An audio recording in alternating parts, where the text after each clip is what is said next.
ധനം കെട്ടിക്കിടക്കുന്നത് ഇവിടെയാണ്. കരയിലേക്കാളും കൂടുതൽ ധനമുള്ളത് കടലും പുഴയിലുമായിട്ടാണ്. കണ്ടില്ലേ? രാവിലെ ഇതിന് ഞങ്ങൾ പറയും റംപണി എന്ന് പറയും. വില കംപ്ലീറ്റ് ചുറ്റോളം വളിച്ചിട്ട് ഇതിൽ കിട്ടുന്ന മത്സ്യം നോക്കിക്കോ ഏതെല്ലാം തരമെന്ന്.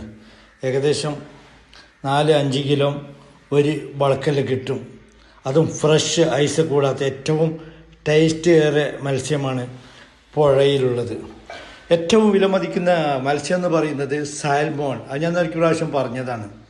ഇവിടെ നമ്മുടെ നാട്ടിലാണെങ്കിൽ ഏറ്റവും നല്ല ക്വാളിറ്റി ഫ്രഷ് മീൻ, ഐസ് ഇടാത്ത മീൻ ഇതാണ്. ഏകദേശം ഇവിടെ പെർ കിലോ 800 കിലോ.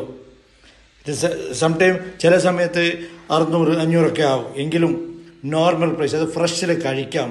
കണ്ടില്ലേ? ഇതിന് ശരിക്കും പറയും ഞങ്ങൾ കണ്ണിപ്പയ്യ എന്ന് പറയും. ഇത് 1 കിലോൻ്റെ 1.5 കിലോൻ്റെ ഒക്കെ കിട്ടലുണ്ട്. നോങ്ങൽ ഇതൊക്കെ